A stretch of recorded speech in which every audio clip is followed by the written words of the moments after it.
दोस्तों, हमारे और आपके इस चैनल में आपका स्वागत है। हिंदू धर्म में 12 ज्योतिर्लिंगों का काफी महत्व बताया गया है। इन 12 ज्योतिर्लिंगों में से झारखंड के देवघर में स्थित तीर्थ स्थल बैद्यनाथ धाम को 9वां ज्योतिर्लिंग माना जाता है। धार्मिक मान्यता है कि बैद्यनाथ धाम ज्योतिर्लिंग के साथ एक शक्तिपीठ भी है। पौराणिक मान्यताओं के मुताबिक ऐसा माना जाता है कि बैद्यनाथ धाम की स्थापना खुद भगवान विष्णु ने की थी। साथ ही यह भी मान्यता है कि इस मंदिर में आने वाले सभी भक्तों की इच्छा पूर्ण होती है। यही कारण है कि बैद्यनाथ धाम में स्थापित किए गए मंदिर को कामना लिंग के नाम से भी जाना जाता है। मंदिर के शिखर पर स्थित पंचशूल में अनोखे रहस्य छिपे हैं। वहीं दुमका स्थित बासुकीनाथ मंदिर का भी अलग ही महत्व है। वैद्यनाथ धाम में बाबा के दर्शन के बाद बासुकीनाथ मंदिर में दर्शन करना जरूरी होता है, नहीं तो मान्यता है कि सारे फल अधूरे रह जाते हैं। शिव मंदिर के शिखर पर एक त्रिशूल लगा होता है, लेकिन देश में सिर्फ वैद्यनाथ धाम मंदिर है जिसके ऊपर त्रिशूल की जगह पंचशूल है। मंदिर परिसर के शिव, पार्वती, लक्ष्मी नारायण और अन्य सभी मंदिरों में पंचशूल लगे हैं। ये महाशिवरात्रि से 2 दिन पहले उतारे जाते हैं और महाशिवरात्रि से 1 दिन पहले विधि विधान के साथ इन सभी पंचशूल की पूजा की जाती है और फिर वापस मंदिर शिखर पर स्थापित कर दिया जाता है। इस दौरान भगवान शिव और माता पार्वती के गठबंधन को भी हटा दिया जाता है। दोस्तों, आपको बता दूं कि बाबा बैद्यनाथ मंदिर के शिखर पर पंचशूल को लेकर मान्यता है कि त्रेता युग में रावण की लंकापुरी के प्रवेश द्वार पर सुरक्षा कवच के रूप में पंचशूल भी स्थापित किया गया था और सिर्फ रावण ही पंचशूल यानी सुरक्षा कवच को भेदना जानता था। भगवान राम के लिए भी पंचशूल को भेद पाना असंभव था, लेकिन विभीषण ने जब इसका रहस्य उजागर कर दिया तो भगवान श्री राम और उनकी सेना ने लंका में प्रवेश किया। मान्यता है कि पंचशूल के कारण मंदिर पर आज तक कोई प्राकृतिक आपदा नहीं आई है।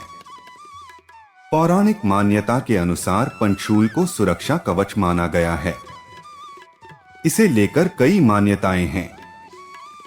जैसे ज्यादातर लोगों का मानना है कि यह पंचशूल इंसानों में पाए जाने वाले 5 विकारों काम, क्रोध, मद, लोभ, मोह का नाश करने का प्रतीक है। इंसान 5 तत्वों से मिलकर बना है, इसलिए कई लोग इसे उनका एक प्रतीक भी मानते हैं। मान्यता यह भी कि पंचशूल सुरक्षा कवच की तरह मंदिर की सुरक्षा करता है, इसलिए आज तक मंदिर में किसी तरह की आपदा नहीं आई। दोस्तों, क्या आपको पता है कि इसे रावणेश्वर धाम के नाम से भी जाना जाता है?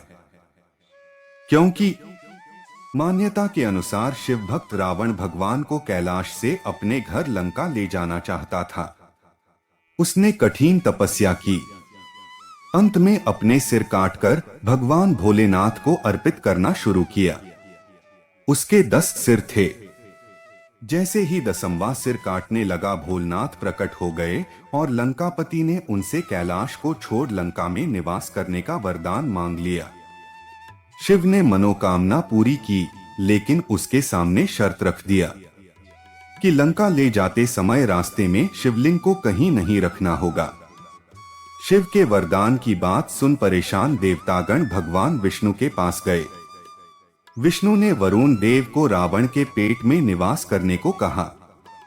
इसके बाद देवघर में रावण को लघु शंका लगी।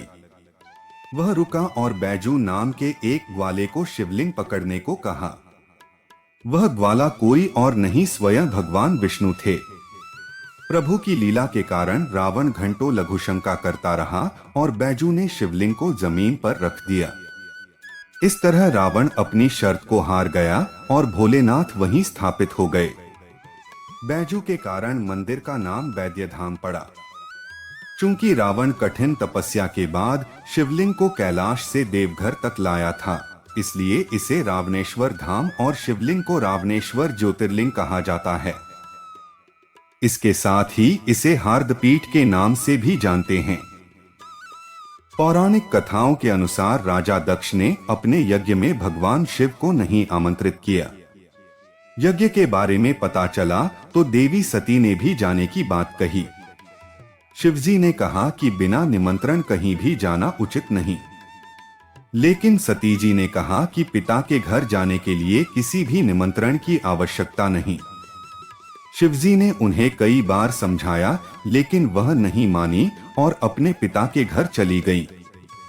लेकिन जब वहां उन्होंने अपने पति भोलेनाथ का घोर अपमान देखा तो सहन नहीं कर पाईं और यज्ञ कुंड में प्रवेश कर गईं।